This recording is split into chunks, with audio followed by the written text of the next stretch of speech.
The autumn wind is a pirate, blustering in from sea. With a rollicking song he sweeps along, swaggering boisterously. His face is weather-beaten. He wears a hooded sash, with a silver hat about his head, and a bristling black mustache. Not much of a running game to speak of there. Melvin Gordon only with all the carries there, 15 carries, 9 yards. So you'd like to see somebody else get some touches there. Kenny Stills having an amazing year. Six catches there, 197 yards and a touchdown. Keenan Allen, 4 catches, 126. Also had a touchdown for him. Brandon Flowers on the day had 4 tackles and a forced fumble. David Harris comes through with an interception there. It was a good win for San Diego. A lot of pressure put on by the Giants front seven there. I'll throw that over to Wynn, let him talk a little bit about the Giants. Yeah, I'll start with the defensive side of the ball because I love defense. The Giants forced 4, 5, 6, 7, 8 sacks of Matt Barkley. He was destroyed in this game. Jason Pierre-Paul, who is a monster, had 4 of those 8 sacks, 7 total tackles. That is just absolutely ridiculously freakish from that guy. Going to the offensive side of the ball just because we have to. Mike Williams for the Giants had 4 catches for 80 yards and a touchdown on the day. Victor Cruz had 5 catches for 91 yards as well. Morgan Evans, apparently this is the game that everyone forgot about the 80-20 rule in GMFL. 9 carries, 25 yards. Not really a run game for either squad here. Frederick Morris, 274 yards on 20 of 35 passing, touchdown and a pick. Just a really unusual game considering how low scoring it is to have such low amounts of carries. Guys were just basically trying to fling it up in the air and see what happens, and apparently not much stuck until late. Yep, Matt Barkley with almost 400 yards and 2 touchdowns is absolutely retarded. I cannot believe that he put up those kinds of stats. And guys, if you listen to this, both Giants and Chargers, shame on you for breaking that 80-20 rule. You need to get some guys some carries. You want to see some other fellas get some carries there. So let's go to our next game. The Redskins at 6-2 faced off against the Cardinals at 6-1. The Redskins come away with a 24-20 victory on the road. Let's talk about it. Win. Yeah, let's talk about the victorious Redskins. I would hesitate to call it an upset since both teams were really good this year. But to be fair, it is kind of an upset. Logan Thomas goes 18 of 33 for 197 yards and 2 touchdowns. Alfred Morris, the slow as molasses wonder, 13 carries for 49 yards and a touchdown. For the receiver side, Stedman Bailey had 6 catches for 67 yards, but Benny Fowler and Jordan Reed were the real stars, getting a touchdown each, combined 7 catches for 94 yards. And defensively for the Redskins, C.J. White had an interception and 3 tackles. Duke Inacho, wow, that's a really hard name to say. That's a had an interception. Yeah, that's very much a mouthful. And Ryan Kerrigan had the lone sack for the Redskins. Really was not much, wasn't a lot of big plays made by the Redskins defense, but it was just enough to squeak out a 4-point victory. Dogs, what about the Cardinals? Yeah, the Cardinals, tough loss for them. Jimmy Garoppolo on the day, 22 of 36, 371 yards, 2 touchdowns, 2 interceptions. The Cardinals usually run the ball really well. This one a little bit disappointing from that standpoint. 9 carries, 36 yards for David Johnson. John Brown carrying the load for the receivers, hauling in 5 catches, 167 yards, and a touchdown. On the defensive side of the ball, you had Darrell Washington with 4 tackles and a sack.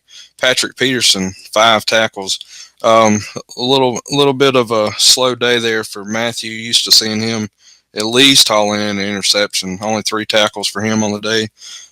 Good game between those guys. Both really good teams. Probably both going to be in the playoffs. And a possible playoff preview there between those 2 guys. Yeah, I mean, it's usually the Cardinals who will get you out of your game plan really quick, but it looked like the Redskins had flipped that on them. It was the Redskins getting the Cardinals out of their own game plan. Let's transition right on to the Cowboys and the Rams. Not too often do we get to talk about either one of these teams, but the Cowboys come away with a 23-13 victory at St. Louis. Let's throw it over to you, Dog. Why don't you talk about those Rams?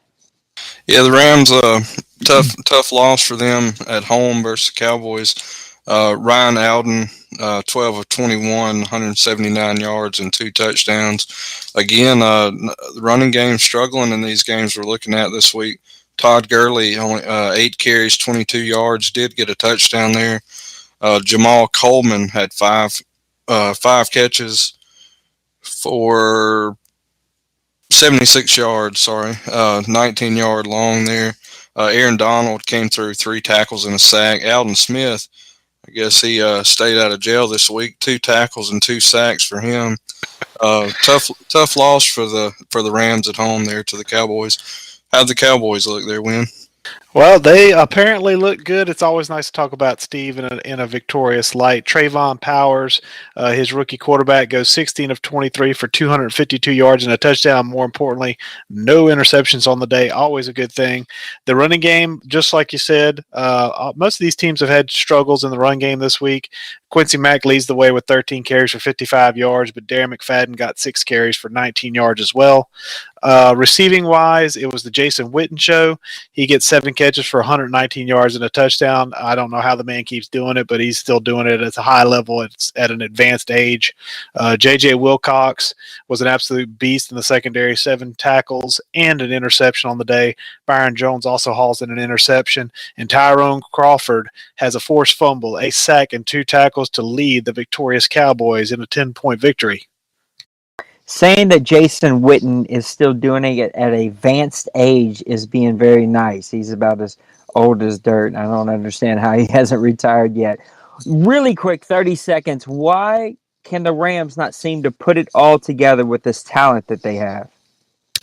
I think it's mainly because I have a feeling that he leans on that passing game and Ryan Alden too much, and it tends to get him in trouble. He's got a great defense. I've played him before in San Francisco. He's got a great defense, but he tends to get kind of pass happy.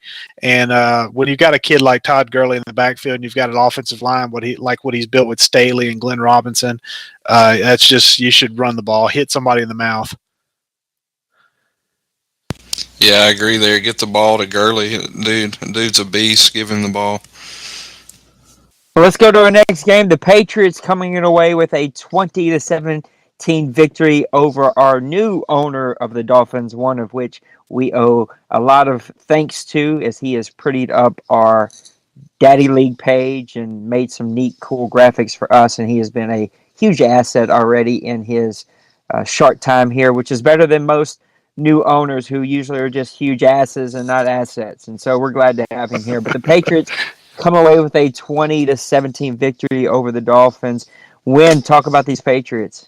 I'm going to talk about their new quarterback. Well, I say new; he's been around since last year. But Jamal Neal learned very much from Alex Smith last year. Well, it goes 18 of 25 for 350 yards and 2 touchdowns. Does throw 2 interceptions in this football game to kind of keep it close. Kenyatta James, another young kid that the Patriots have brought in, 16 carries, 44 yards.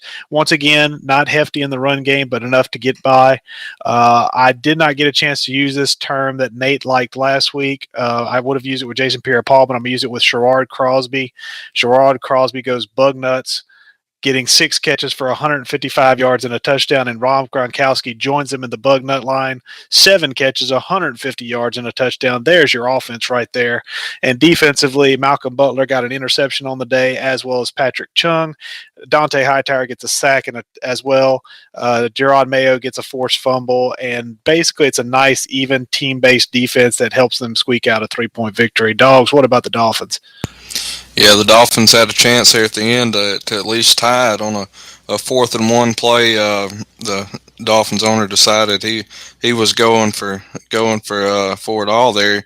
Do a play action pass, incomplete there. Tried to slip in a touchdown for the winner. Well, under a minute to go at the end of the game. I know he's happy to get Ryan Tannehill back. Tannehill, this one, 8 of 16 for 143 yards. Touchdown to the 2 interceptions.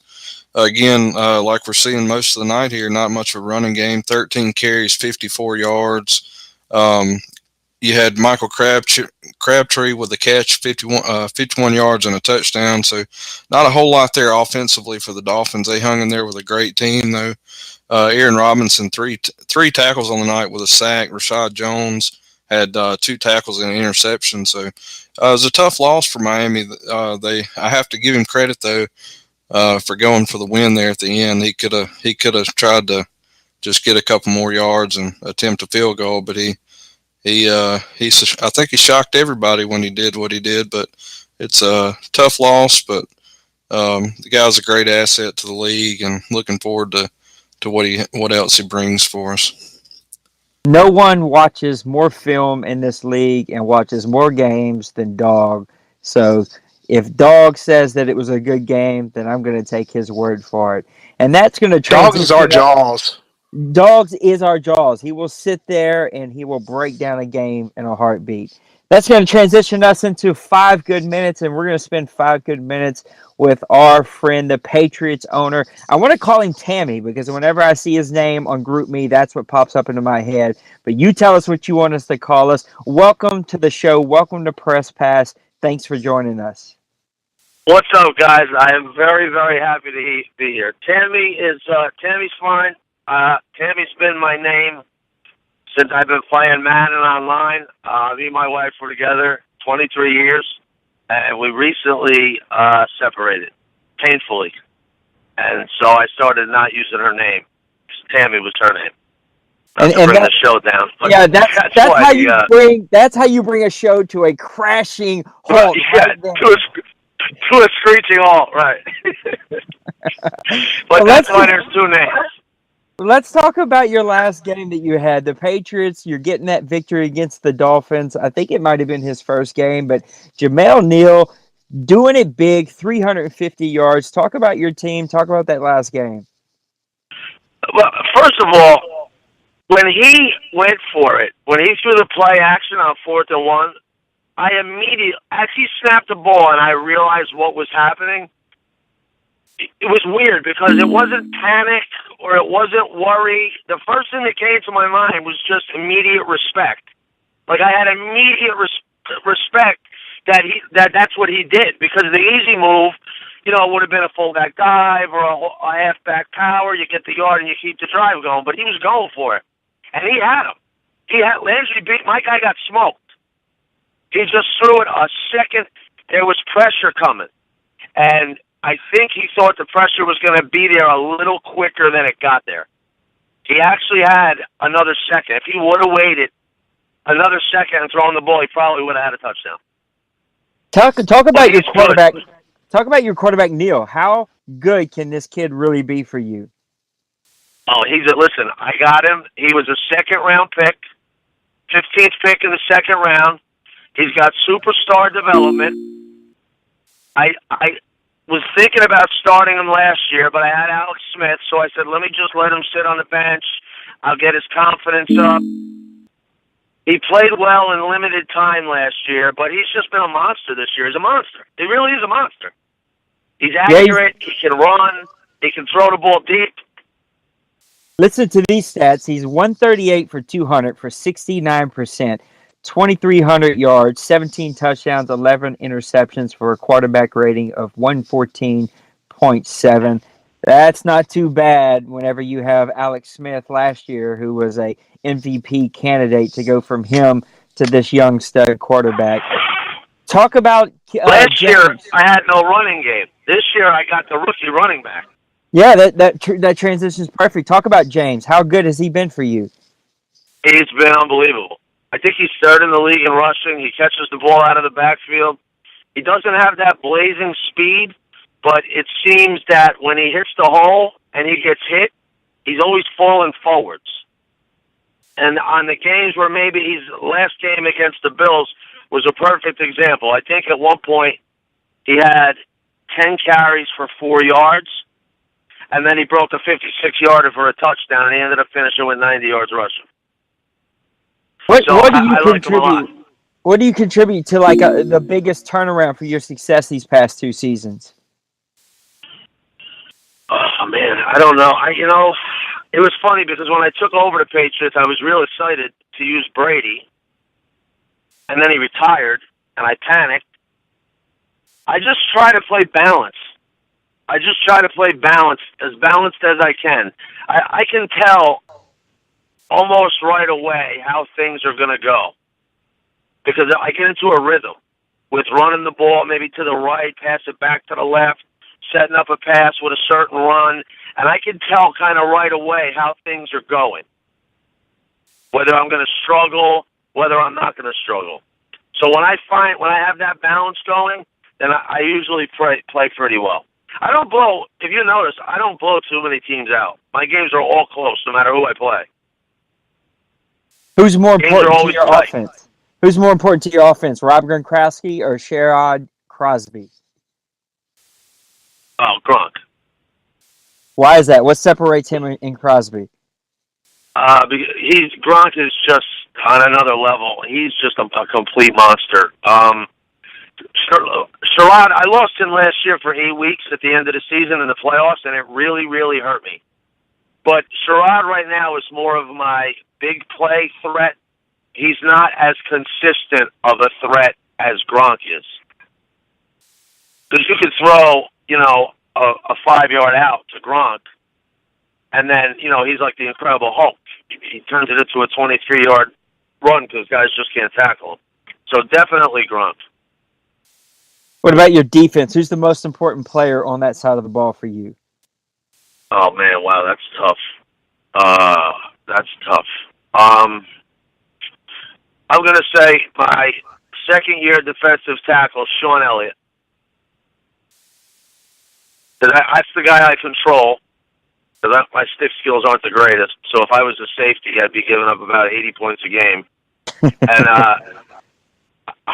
I get good pressure with him. I think he has 5 sacks so far, and he's able to get in and stop the run. So he kind of makes things go. And then, listen, I'm lucky. The Patriots got so many playmakers. All 4 linebackers make plays. McCourty's a safety. Chung is a safety. They got guys all over the field. So a lot of it, much more of the credit goes to the team that I'm using as opposed to the guy that's controlling the sticks.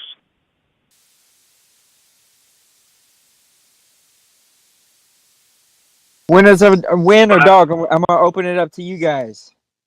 Well, I've played him I think I played him 3 times last year. With 3 different teams. Yeah, no, this is the 49ers Chargers. Yep. And every game was good. You're always saying how bad you are. You're not bad. You're not even close to bad. Well, apparently we're watching different games, but that's neither here nor there. I was gonna ask this year, how you liking Jamal Neal as your quarterback now after getting rid of Alex Smith? I love him. I absolutely love him. He's big. He's fast. He's accurate. He can throw the deep ball, which is one thing that Smith really couldn't do. And I like the fact that he's so young. I was thinking about starting him last year, but I'm glad that I didn't. Because now, when this year started, his confidence it carried over. So I think when the season started, his confidence was like 95. So I didn't have to put all the work of getting his confidence from like a 50 up to a 90. It was already there. Nice. And then the fact that I was able to get this running back has really taken a, because last year I was really kind of one-dimensional. Like I would run with Blunt, but it was more like I was running for running's sake. There really was not a threat. I think maybe his longest run all year was 12 yards. But I was just throwing the ball all over the field. Yeah. But now I have kind of a balance, which I think makes Neal even more dangerous because you have to be worried about Kenyatta James. And then that, like I said, that makes Neal a little bit more difficult to deal with. Yep, definitely. Dogs, you got anything to add? Yeah, the only thing I'd add there is I'll say Kenyatta James is an absolute beast. You cannot tackle the guy. He gets in the hole. You think you got him for a yard, maybe even a yard loss, and he's through there for 6 yards. And next thing you know, the drive started. And this guy's super tough to play against. Great great guy to play against. So probably two of my favorite games every year. So we got a good little rivalry going there. If I could figure out how to win on the road, maybe I could do something next year. But he's a great guy, great guy to play against. Enjoy those games a lot. Yeah, listen, the feeling is definitely reciprocated, my man. Your games are two of my favorite games of the year. I think you play the style of offense you play is brilliant. You play to your strengths. You take what the defense gives you. You don't force too many things, and it's just good because you are not a team that you want to get behind against because you're going to be in some trouble if you are. All right, there is your coach of the New England Patriots, Tammy. 8-1, tops in the AFC. Coach, thank you for a few minutes with you. Good luck in the rest of your season, and good luck in the playoffs. Thank you so much. I appreciate it. This league it really is amazing. I've said in the forums a couple times, this is the greatest league. This is the greatest league. This league is unbelievable. I don't think I've ever been in a league where I have not come across like one guy who was a jerk. Like everybody's just a bunch of sweet, good guys. Good guys to play. Good guys to hang out with, good guys to talk with, all the little stuff that we do like this is amazing. This is what makes it, like, real. This is what makes it, this league, head and shoulders above. And I put in the forums when I listened to this last week, I posted like 3 times. If you're not listening to this, you're missing out. So you guys are really, really doing an unbelievable job. And I'm just very fortunate and happy and lucky to be here. Well, Coach, we appreciate the kind words, and we appreciate you being part of the league. Good luck the rest of the way, and we'll see you on the other side. Thank you, fellas. Have a good night. And there you have it, Tammy, the coach of the Patriots. I felt like we were on the Howard Stern show there for a few minutes. He's got that really heavy New York accent. If you've ever heard the Howard Stern show. Yeah, it's fun listening to that northeastern accent. It amuses me, but I'm sure our southern accents sound like hillbillies. So yeah, I'm sure everybody's probably laughing at me as I speak. But that was Rodney the limo driver. If you've ever listened to Howard Stern at all. All right, let's talk about a couple of teams here. We're going to kind of take division by division every week and just talk about it. And this week we have chosen the NFC North. And right now in the NFC North, you got the Minnesota Vikings at 5-2, the Green Bay Packers at 3-5, the Detroit Lions at 3-5, and our personal favorite, the Chicago Bears at 3-5, and Coach Winovus. Dogs, why don't you talk about the NFC North? Are the Minnesota Vikings legit this year? I think they are. We got to get them playing their games. They're going to end up with a bunch of sim losses. But hey, the guy's a really good player. He wins a lot of games. He's had a tough time getting going this year with the scheduling. So we hope he gets that worked out because he's a good asset to the league as far as gameplay goes. You got Teddy Bridgewater there. 129 of 204 for 1,682 yards, 17 touchdowns. So he's having a good year. You got Adrian Peterson still carrying the load, 125 carries, 638 yards, 2 touchdowns on the year. McKinnon getting the bulk of the touchdowns there with 7 on the season. So he's putting together a good season. I hope he gets back into the swing of playing his games. Two sim losses in a row for him. So we like I said, main thing there is we hope he gets back into the swing of playing his games.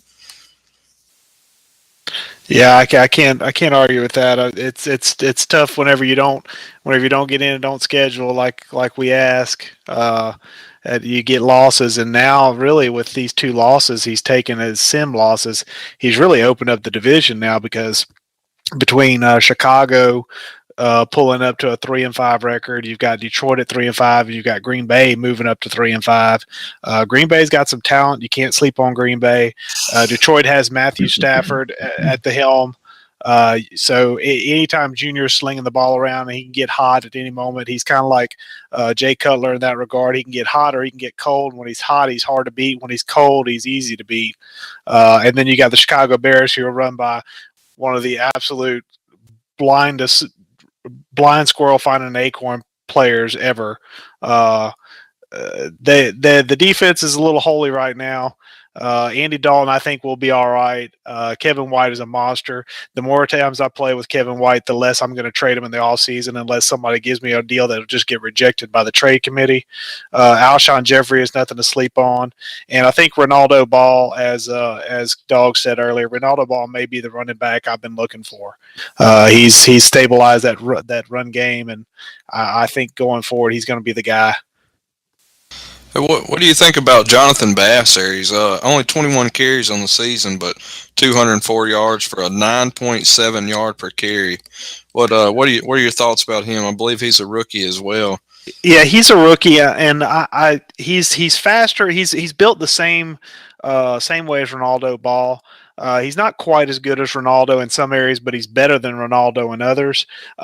So I think it would be something where if I hadn't hit my stride with Ronaldo Ball in San Francisco, Jonathan Bass would be my guy. As it stands now, Jonathan Bass may be at worst the number 2 back, and maybe could be potential trade bait in the offseason for somebody looking for a halfback that can run over folks with some speed to him, because he's got 90 speed.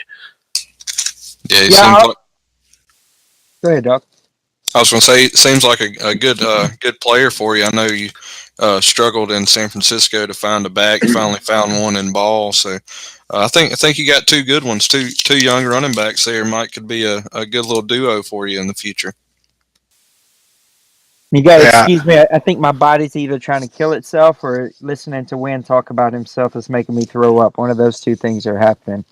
I'll go ahead and I'll be the one to say it. If the Vikings are not here by the time this show is over and I have not heard from him, sadly, we're going to have to move on from him. You can't have 2 games in a row where you don't show up and there's no message.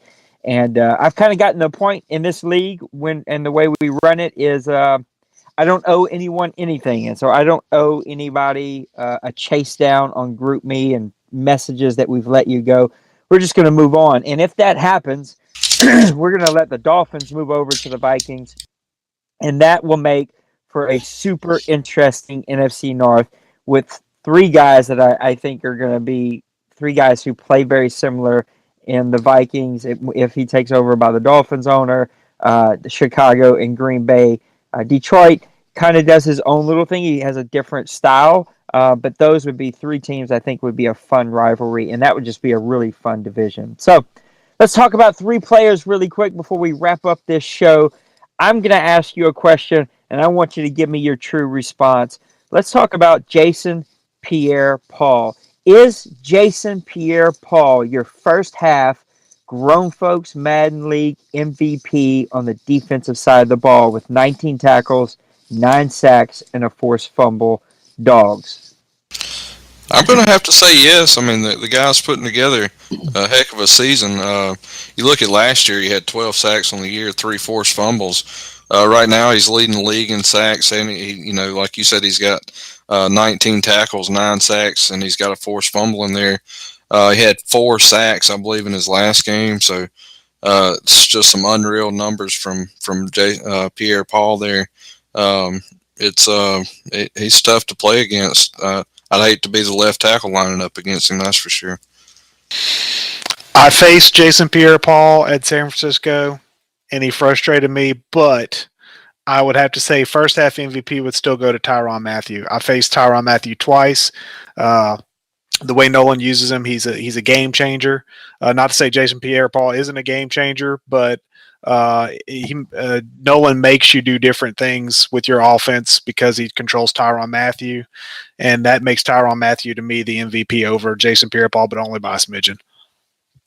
Let's talk about Decatur Thomas, the Buccaneers running back. He kind of came on really strong last year, but has really turned it up this year. 157 carries for 995 yards, a 6.3 average, and 6 touchdowns. Is Decatur Thomas the running back of the grown folks man league? Is he the man? Is he the number one guy that everyone's looking up to? Yes. End of discussion. I'm done. 16 carries, 198 yards against me. I couldn't tackle him. He pulled Barry Sanders-like moves all game long. It's ridiculous, and the Bucks owner, whose name escapes me, Brady Senior, I believe. He is excellent at using the halfback position. He jukes well, and yes, he's the number one halfback, and I don't care what anybody else says. Yeah, I can't really argue with that. He's leading the league by a little over 200 yards. He's almost surpassed his whole season from last year. He's averaging about half a yard more per carry. He's already got more touchdowns. So the guy is he's a beast. Almost at the 1,000-yard for the season. So can't really argue with that. Somebody else was close to him, I might try, but I'm going to say Decatur Thomas is the man. Halfway through the season, he's only, 11 yards off of what he did last year, and almost 30 less carries, and he's already beat his touchdowns from last year, and he's got a lot more games to go. The last guy that we're going to talk about is somebody that we are very familiar with down south, and that is Kenny Stills of the San Diego Chargers. Is Kenny Stills the most underrated wide receiver in the league? I think he is. He's putting together a good year. He's already got 4 more catches than he did a year ago. He's doubled his yardage, averaging 20 yards a catch, 5 touchdowns. You look at a year ago, he had 32 catches, 388 yards, and 3 touchdowns. So I'll have to agree with you on that one. Most underrated receiver in the league, Kenny Stills. I will actually. I don't know if you can call him underrated. Because he is a number one receiver, but I think a lot of people are sleeping on Josh Gordon. Josh Gordon, 24 catches and 11 touchdowns and a yards per catch average of 34 yards. That's redonkulous. That's redonkulous. But I will say this: given the talent pool around in San Diego, he's got Keenan Allen on one side. Having intimate knowledge of the Chargers roster from last year, Kenny Stills is definitely a solid number 2, very good, and an underrated number 2 guy, and probably one of those under the radar guys for the league as a whole. Yeah, I'll never take anyone else over my man Morrison, but I will say a guy that has really come out this year is Julio Jones. That guy's another guy. There's a lot of receivers having monster years this year.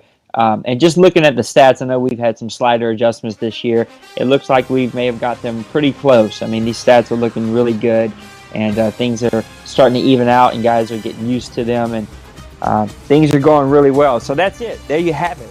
Another show in the books, gentlemen. Thank you so much for another great show. We're going to keep tweaking this and going to get it better and better and better. We appreciate Tammy of the Pats showing up and making us all very depressed and talking about his wife, and so we can't call him Tammy. We got to come up with another name. I'll just call him Patriots owner because he made us all really upset about his sad story and just killed the show. So another great show in the books. Dogs win. Thank you so much for giving us this brilliant insight that you have shared with us tonight.